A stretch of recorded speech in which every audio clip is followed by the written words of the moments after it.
الحمدللہ رب العالمین والصلاة والسلام علی رسولہ الکریم وعلی آلہ واصحابہ اجمعین۔ قال اللہ تعالیٰ فی القرآن المجید اعوذ باللہ من الشیطان الرجیم بسم اللہ الرحمن الرحیم۔ یا ایہا الذین آمنوا اذا لقیتم فئۃ فاثبتوا واذکروا اللہ کثیرا لعلکم تفلحون وَأَطِيعُوا اللَّهَ وَرَسُولَهُ وَلَا تَنَازَعُوا فَتَفْشَلُوا وَتَذْهَبَ رِيحُكُمْ وَاصْبِرُوا إِنَّ اللَّهَ مَعَ الصَّابِرِينَ۔ قال تبارک و تعالی وَاتَّقُوا فِتْنَةً لَا تُصِيبَنَّ الَّذِينَ ظَلَمُوا مِنكُمْ خَاصَّةً۔ اما بعد، ڈائس پر تشریف فرما جماعت کے ذمہ داران، معاون امیر حلقہ یوسف کنی صاحب، ناظم علاقہ مولانا نجم الدین حسین عمری صاحب، امیر مقامی تنویر ہاشمی صاحب، ناظم ضلع جناب ضیاء اللہ صاحب، اور یہاں شہر کلبرگی کے مختلف تنظیموں، اداروں اور مساجد سے تشریف لائے ہوئے نہایت ہی معزز سامعین کرام، بڑی خوشی کی بات ہے کہ کلبرگی شریف شہر کے معززین سے، سوچنے سمجھنے والے دانشور طبقے سے اس وقت جو مشکل صورتحال سے ہم گزر رہے ہیں اور جن حالات کا ہم کو سامنا کرنا پڑ رہا ہے، اس میں کچھ باتیں ہمارے اپنے غور و فکر کے لیے، آئندہ کے لاہ عمل کو طے کرنے کے سلسلے میں جو اہم امور ہو سکتے ہیں ان کی طرف کچھ آپ کی توجہ گوش گزار کرنا میرا مقصد ہے۔ احساس عنایت کر آثار مصیبت کا، امروز کی شورش میں اندیشہ فردا دے، کیا سمجھ کر بنائے شاخ گل پر آشیاں اپنا، چمن میں آہ کیا رہنا جو ہو بے آبرو رہنا، وطن کی فکر کر ناداں آفت آنے والی ہے، تیرے بربادیوں کے مشورے ہیں آسمانوں میں۔ ایسا معلوم ہوتا ہے کہ آج کے حالات کے لیے علامہ اقبال نے یہ اشعار ارشاد فرمائے تھے، اور کچھ ایسے ہی سخت حالات ہیں اور تکلیف دہ حالات ہیں جس سے ہم اس وقت گزر رہے ہیں، مگر ہمیں مومنانہ شان کے ساتھ اللہ و رسول پر ایمان رکھنے والے ایک امت کی حیثیت میں ان حالات کا صحیح جائزہ لینا چاہیے اور اپنے صحیح طرز عمل کو طے کرنا چاہیے۔ ایک مشہور پروفیسر گزرے ہیں امریکہ میں، گریگوری اسٹینٹن کے نام سے، اور ان کی اسٹڈی اور ریسرچ زیادہ تر جینوسائڈس پر ہوئی ہے، اور قریب کی تاریخ میں جو مختلف جینوسائڈس ہوئے ہیں دنیا کے مختلف حصوں میں، اس کو انہوں نے کرونیکل کیا ہے اور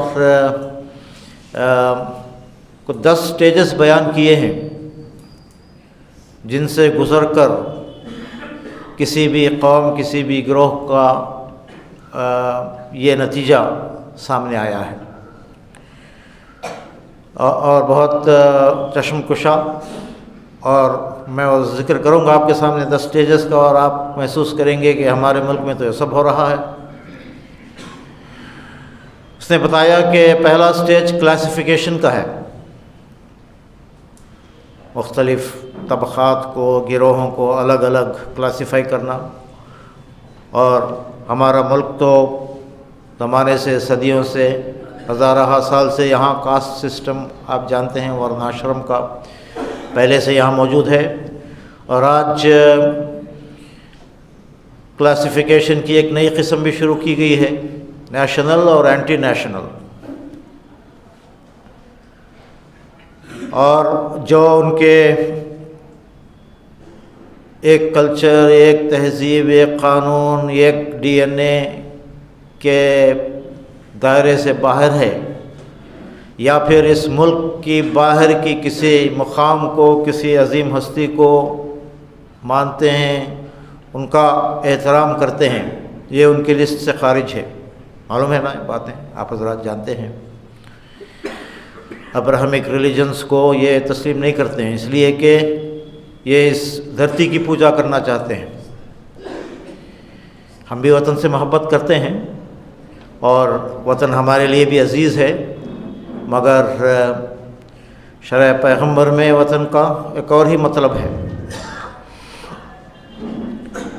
کلاسیفیکیشن، اس کے بعد سمبولائزیشن، مختلف لوگوں کو القاب سے نوازنا، برے القاب سے اسٹگماٹائز کرنا، اور آج جس طرح یہ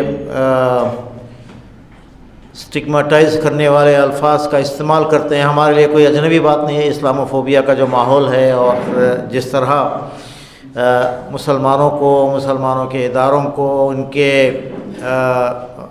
کے شکل کو، ان کے حلیے کو، ان کے مخصوص تہذیب کو جس طرح یاد کیا جاتا ہے، اسٹگماٹائز کیا جاتا ہے، اسے آپ جانتے ہیں۔ ڈسکرمنیشن، اور آپ دیکھ رہے ہیں کہ آج اس ملک میں مسلمانوں سے جس طرح کا امتیازی سلوک کیا جا رہا ہے، اور اس بات کی کوشش کی جا رہی ہے کہ مسلمانوں کو اور دیگر مائنورٹیز کو یہاں سیکنڈ کلاس سٹیزنز بنایا جائے۔ CAA-NRC کی بحث کوئی پرانی بات نہیں ہے، اور کیا حقیقت نہیں ہے کہ بڑے شہروں میں، بڑے کمپنیز میں جاب لیتے ہوئے بڑے شہروں میں آبادی کے کچھ حصے ہیں جہاں مسلمان نہ کرائے پر رہ سکتے ہیں، نہ جگہ خرید سکتے ہیں۔ تو اس کی نت نئی شکلیں آپ دیکھ رہے ہیں کہ مسلمانوں کے خلاف اس ملک میں برتی جا رہی ہیں، اور اس کا بھی ایک نتیجہ ہے جو مسلمانوں کی نمائندگی جس طرح خوفناک حد تک کم ہوتی جا رہی ہے۔ ان تمام مراکز میں جہاں فیصلے لیے جاتے ہیں، جہاں پالیسیاں بنتی ہیں، اور جہاں قانون کا نفاذ ہوتا ہے، جہاں انصاف کے فیصلے سنائے جاتے ہیں، آپ دیکھ رہے ہیں کہ مسلمان وہاں برابر کمزور ہوتے اور بے وزن ہوتے جا رہے ہیں۔ ڈی ہیومنائزیشن ہے،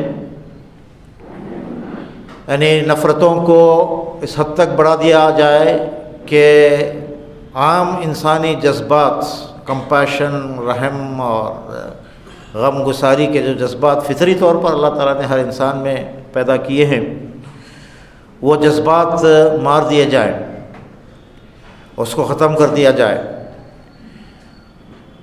اور اسی کا نتیجہ تو ہے جو لنچنگز کی شکل میں آپ دیکھ رہے ہیں۔ جانوروں کے درمیان بھی اپنی نوع کے کسی فرد کو کچھ جانور مل کر ختم کرتے ہوں گے، یہ بات نہیں دیکھی جاتی۔ اور آپ دیکھ رہے ہیں کہ اس ملک میں لوگ یعنی ذہن اس طرح مسموم کر دیے گئے ہیں کہ یہ چیز عام ہو گئی ہے، اور ورنہ اس کی کیا توجیہ ہوگی کہ ایک مردہ انسان کے جسم پر ایک فوٹو جرنلسٹ کود رہا ہے اور اپنے انتقام کے جذبات کا اظہار کر رہا ہے۔ یہ اس ملک میں ہو رہا ہے۔ پرسیکیوشن ہے، اور بڑے پیمانے پر یہ یہاں چل رہا ہے۔ آرگنائزڈ گروپس پرسیکیوشن کو اختیار کرتے ہیں۔ یہ افراد کی بات نہیں، اور کچھ چیدہ اسکیٹرڈ اور ایسے لوگ ہیں جو یہ کر رہے ہیں، بلکہ اس کے لیے باقاعدہ ملیشیا بنائی گئی ہے۔ بجرنگ دل اور رام سینے اور کتنے ہی نام ہیں، اور کتنے ہی گروپس ہیں۔ سوشل میڈیا کو جو لوگ دیکھتے ہیں وہ جانتے ہیں کہ کس طرح یہاں آرگنائزڈ وائلنٹ گروپس کام کر رہے ہیں۔ پولرائزیشن ہے، اور کیا حقیقت نہیں ہے اس ملک میں، اور الیکشن کا زمانہ جب آتا ہے تو یہ بات اور زیادہ ابھر کر اس کو اپنے سیاسی مفادات کے لیے اس حربے کو استعمال کیا جاتا ہے.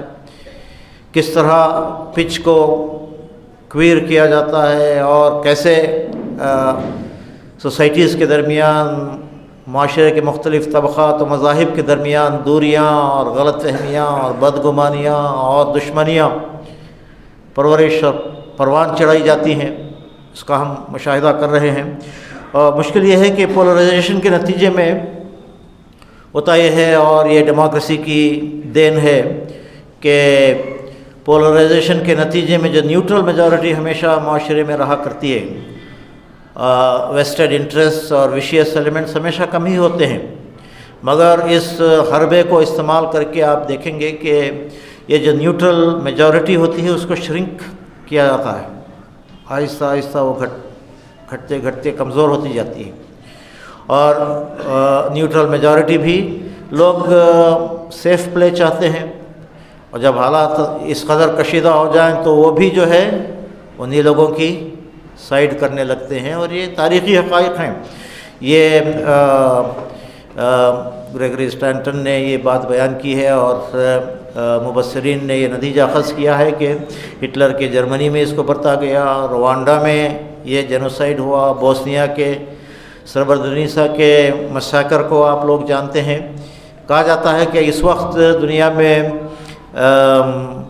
ہمارا ملک بی جے پی کے اس دور حکومت میں اور آئیگر مسلمس کے ساتھ جو کچھ چائنا میں ہو رہا ہے، یہ کچھ اسی طرح کی کوششیں ہیں، اسی رخ پر جانے والی یہ کاوشیں ہیں جو اس وقت دنیا میں چل رہی ہیں. چنانچہ اس کا نوٹس لیا جانا چاہیے، اور اس کو بس ایسے ہی سرسری سے اس پر گزر جانا کوئی اچھی بات نہیں ہے.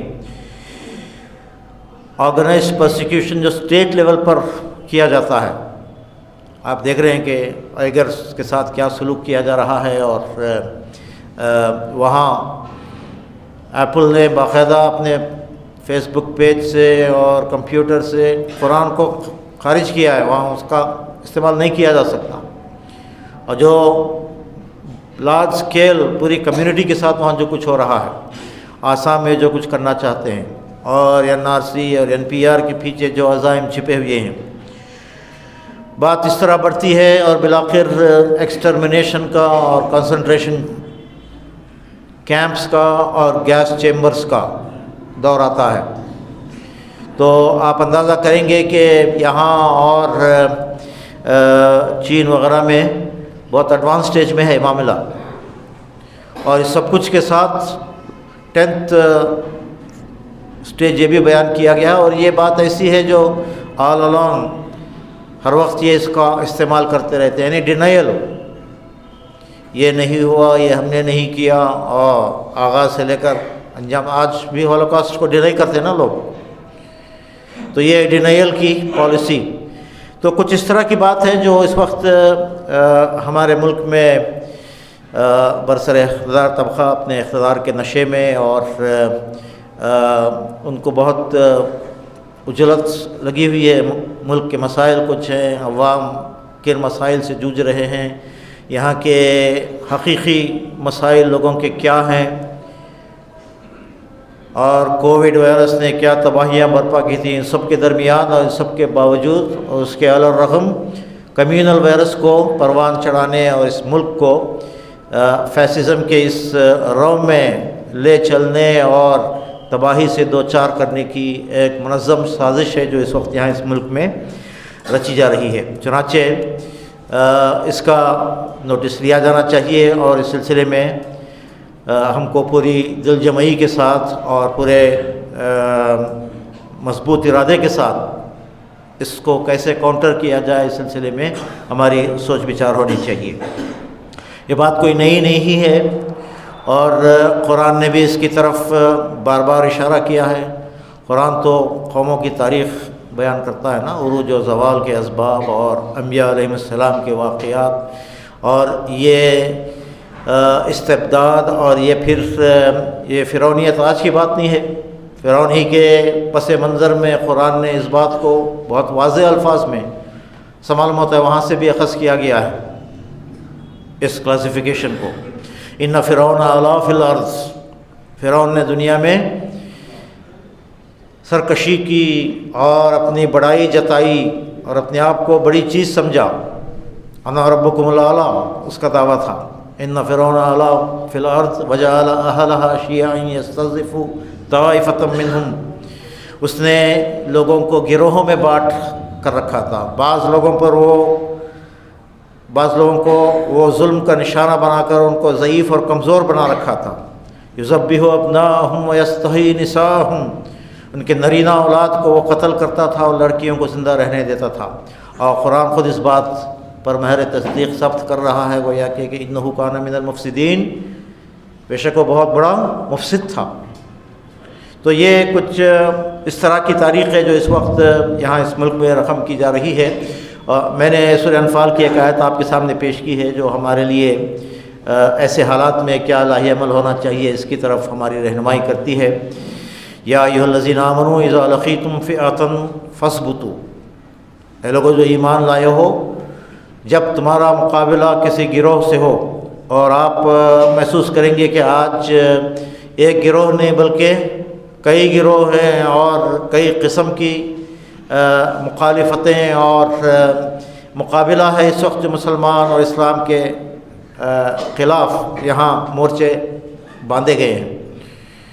ایک تو وہ جنگ ہے جو عملاً ہمارے اپنے سرزمینوں میں ممالک میں برپا ہے، ایک تو سائیکولوجیکل وارفیئر ہے جو مسلمانوں کے خلاف برتی جا رہی ہے اور ان کے موریل کو متاثر کرنے کے لیے ہمارے ملک میں آپ دیکھ رہے ہیں کہ بڑے پیمانے پر اس کا استعمال ہو رہا ہے۔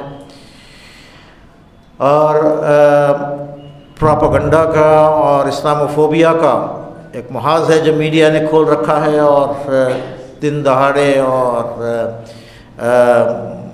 کیا میڈیا، کیا کتابیں اور پراپیگنڈا کا کیا طوفان ہے جو مسلمانوں اور اسلام کے خلاف یہاں آپ دیکھ رہے ہیں۔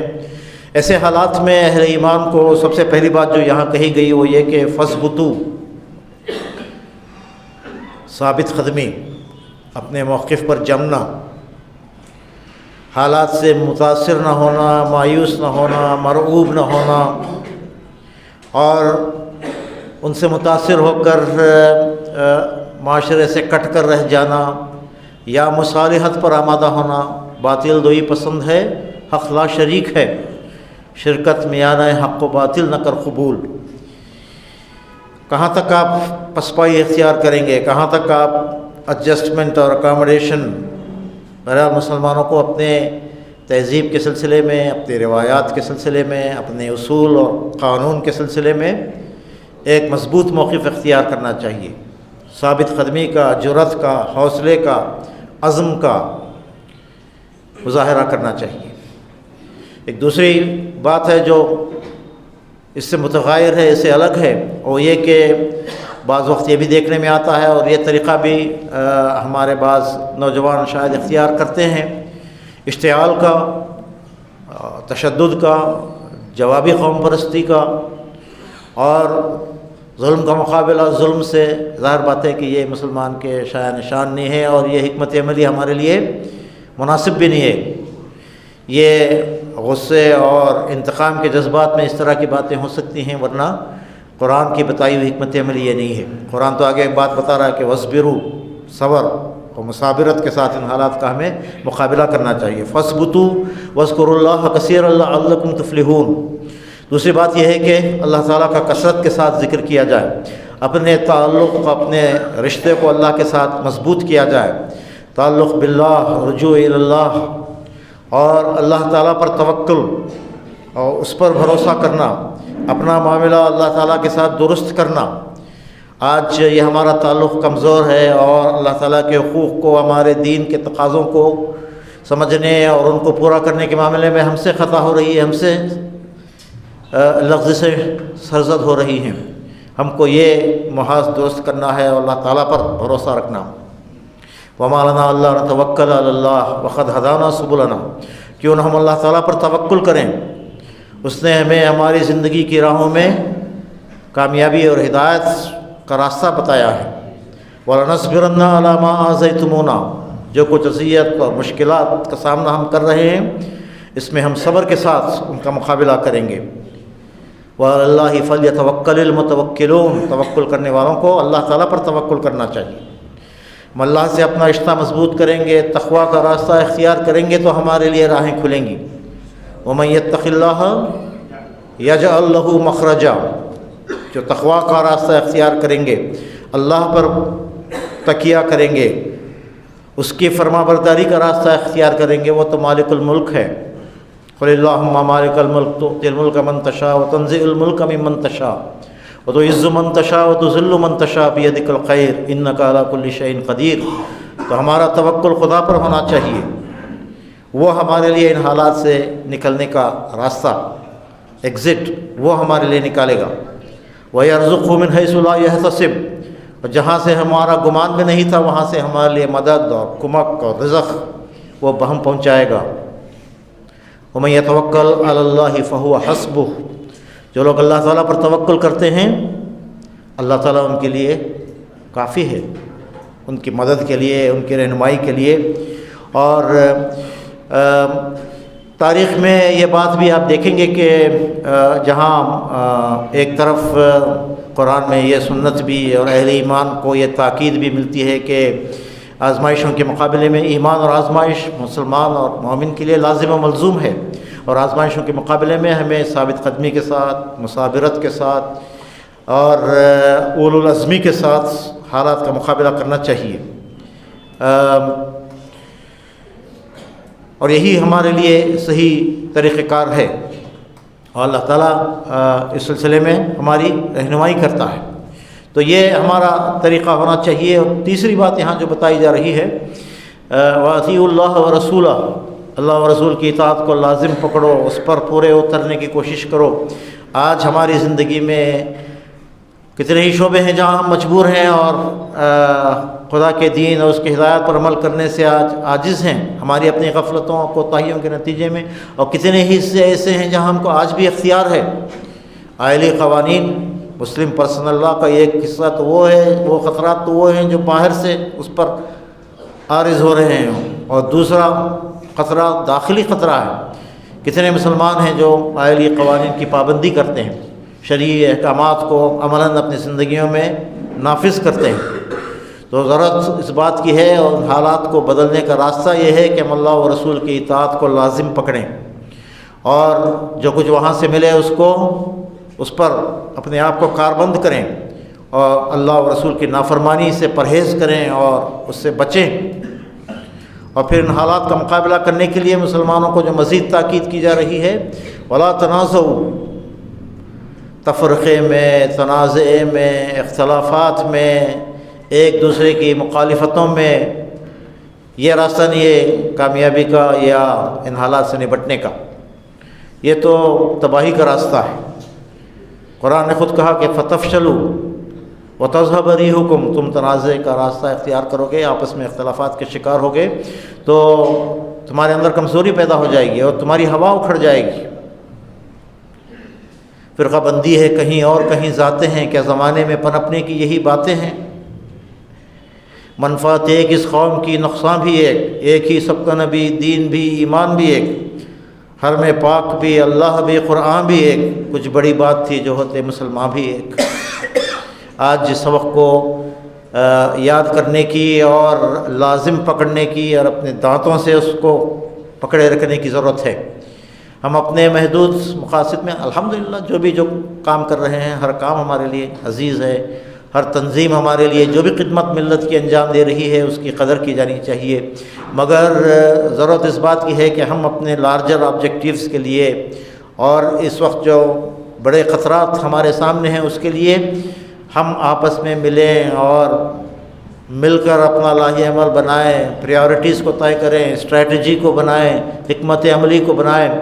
آج جو ہماری تعلیم کے میدان میں، معاش کے میدان میں، سیاست کے میدان میں، معاشرتی طور پر ہمارے اندر جو کمزوریاں پیدا ہو گئی ہیں، یہاں اپنے آپ کو ایمپاور کرنے کے لیے ہر تنظیم کو کام کرنا چاہیے اور باہم مل کر ہمیں اسٹریٹجی بنانا چاہیے، ایک دوسرے کا تعاون کرنا چاہیے۔ یہی راستہ ہے اقبال مندی کا اور ان حالات کو بدلنے کا۔ ایک ہو جائیں تو بن سکتے ہیں خورشید مبین، ورنہ ان بکھرے ہوئے تاروں سے کیا کام بنے۔ تو غرض اس بات کی ہے، قرآن کی یہ ہدایت ہے، اور کتنے ہی قرآن کے آیات ہیں، وَاعْتَصِمُوا بِحَبْلِ اللَّهِ جَمِيعًا وَلَا تَفَرَّقُوا، آپ کے سامنے پڑھا گیا۔ اِنَّمَا الْمُؤْمِنُونَ اِخْوَةٌ، قرآن کہتا ہے مسلمان، تمام عالم کے مسلمان ایک برادری ہیں، مسلمان باہم ایک دوسرے کے لیے آپ نے دونوں ہاتھوں کی انگلیوں کو جوڑ کر بتایا کہ اس طرح بنیان مرصوص ہیں، ایک دیوار کی اینٹوں کی طرح ہیں، ایک بدن کی طرح ہے جس کا ہر عضو ایک کانٹا بھی چبھ جائے تو پورا عضو اس کی تکلیف کو محسوس کرتا ہے۔ کتنی ہدایات ہیں ہمیں جو آپ صلی اللہ علیہ وسلم نے دی ہیں، قرآن ہمارے سامنے رکھتا ہے۔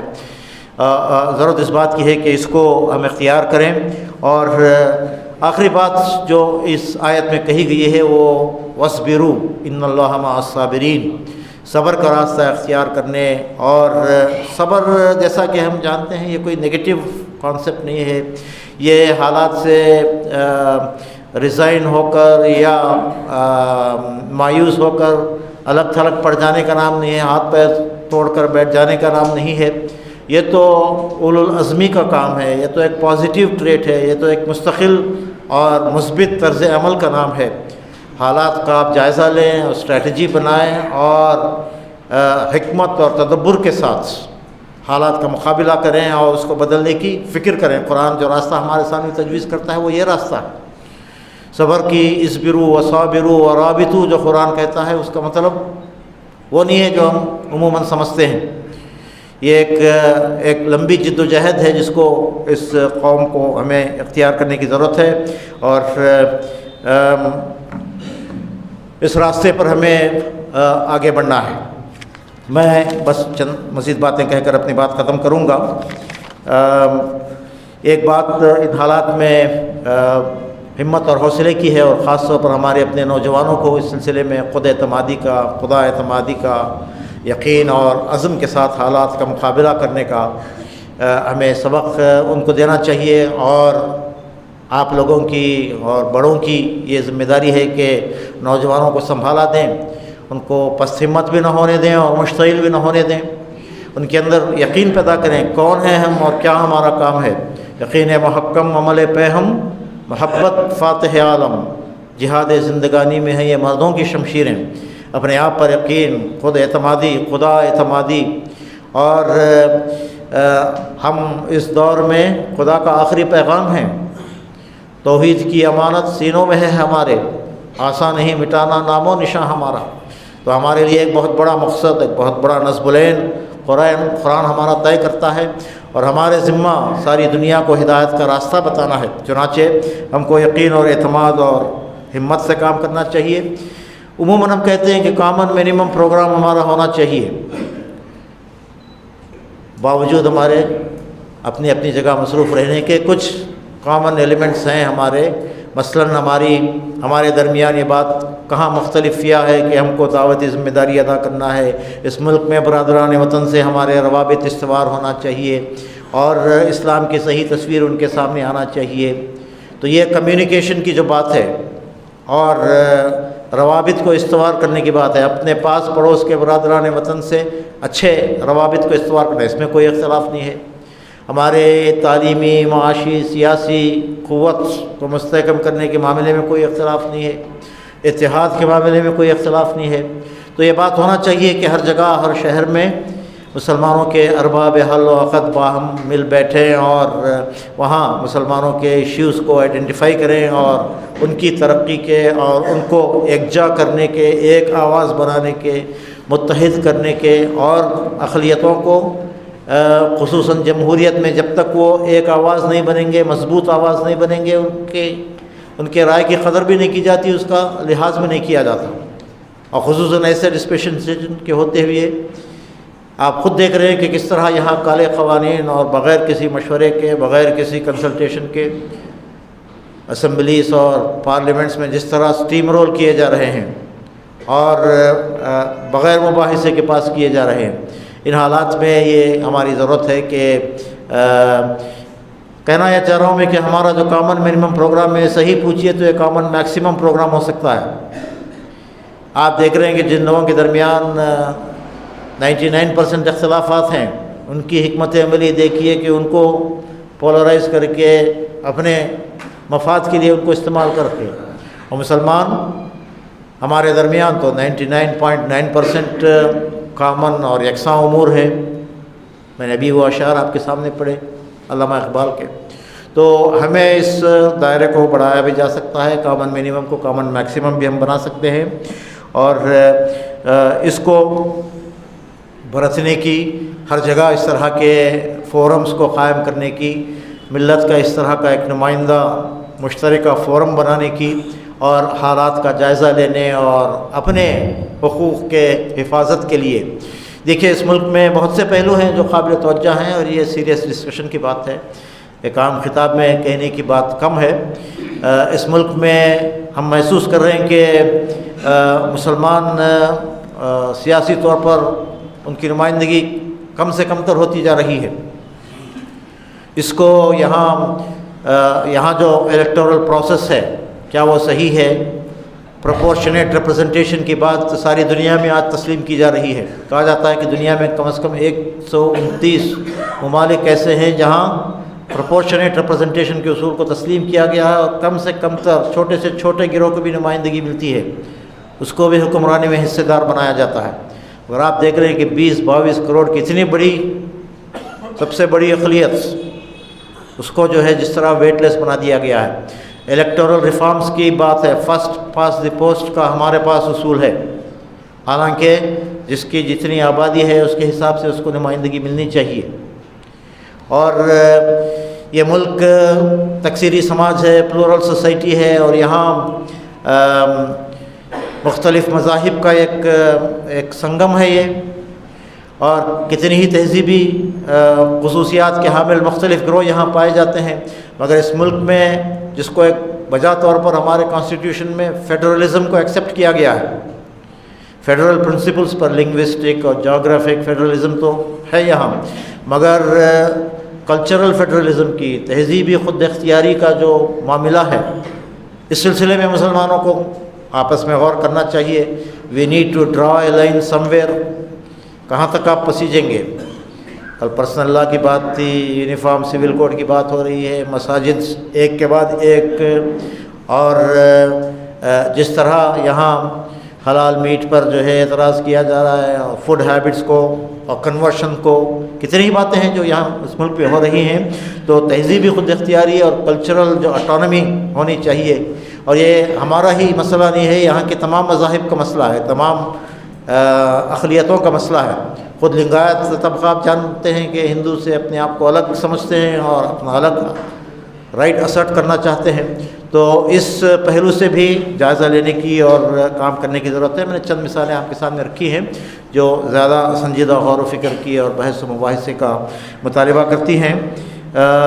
بس آخری بات میں یہ کہنا چاہتا ہوں کہ یہ نادانی ہے کہ یہ لوگ اپنے سیاسی مفادات کے لیے اور اپنے اقتدار کے نشے میں اس رخ پر ملک کو تیز رفتاری کے ساتھ لینا اور لے جانا چاہ رہے ہیں، مگر یہ اسی طرح کی بات ہے جیسا کہ اللہ کے رسول صلی اللہ علیہ وسلم نے فرمایا کہ بعض لوگ اپنے پانی حاصل کرنے کے لیے ایک آسان راستہ جہاز میں سوراخ بنانے کا ہے، مگر اس کا نتیجہ کیا ہوگا؟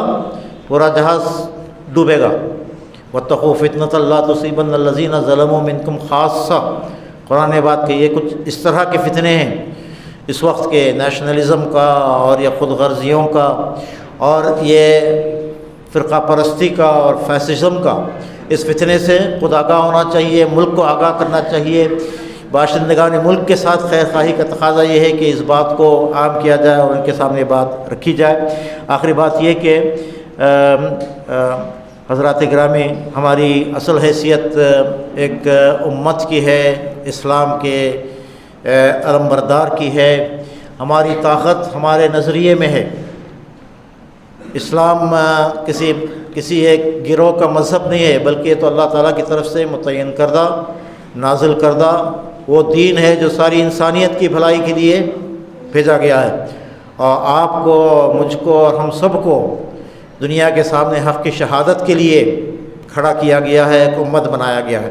چنانچہ اس میں ہمیں اپنی قوت کو تلاش کرنا ہے، اسلام کی نمائندگی کیجیے، اسلام کے نمائندہ بنیے اور اس کی تعلیمات کا بہترین نمونہ پیش کیجیے، اور اپنے آپ کو ایک مجبور محض مائنارٹی کے اس غلط تصور سے اور فالس آئیڈینٹی سے نکال کر اپنے آپ کو ایک داعی اللہ ہونے کے اور انصاف کے علمبردار ہونے کے، اللہ واسطے کے گواہی دینے والے، یا ایھا الذین آمنوا کونوا قوامین بالقسط شہداء للہ، اتنا اونچا مقام ہے جو ہمیں دیا گیا ہے۔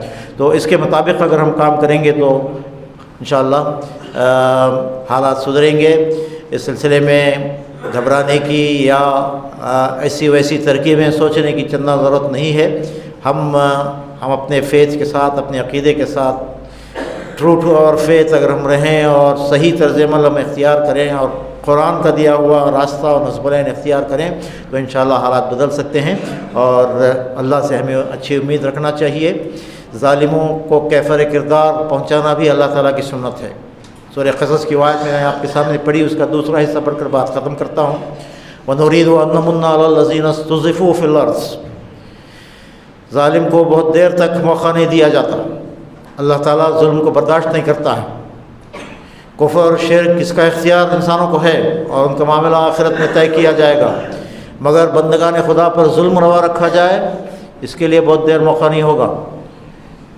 وَنُرِيدُ أَن نَّمُنَّ عَلَى الَّذِينَ اسْتُضْعِفُوا فِي الْأَرْضِ، اللہ تعالیٰ نے بنی اسرائیل کے سلسلے میں اپنی یہ سنت بیان کی کہ ہم نے یہ ارادہ کیا کہ اپنا انعام فرمائے ان لوگوں پر جو کمزور بنا کر رکھ دیے گئے تھے۔ وَنَجْعَلَهُمْ أَئِمَّةً وَنَجْعَلَهُمُ الْوَارِثِينَ، ان کے اندر ائمہ پیدا کریں اور ان کو ان سب چیزوں کا وارث بنا دیں جن پر یہ لوگ اتراتے ہیں، وہی باغات، وہی نخلستان اور وہی طاقت جس پر فرعون اور حامان اور اس کے لشکروں نے وَنُرِيَ فِرْعَوْنَ وَحَامَانَ وَجُنُودَهُمَا مِنْهُمْ مَا كَانُوا يَحْذَرُونَ، جس چیز کا وہ خوف کھاتے تھے کہ مسلمان اور پھر یہ غالب ہوں گے اور پھر یہ دور لوٹ آئے گا، اور ہم اس دور کے دہانے پر ہیں۔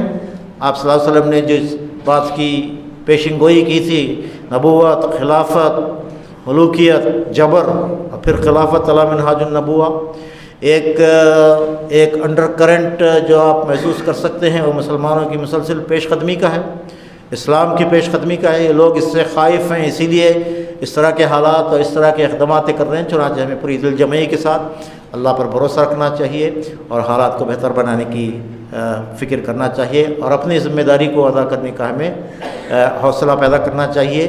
یہی دنیا میں بھی اور آخرت میں بھی کامیابی کا راستہ ہے۔ وآخر دعوانا الحمدللہ رب العالمین۔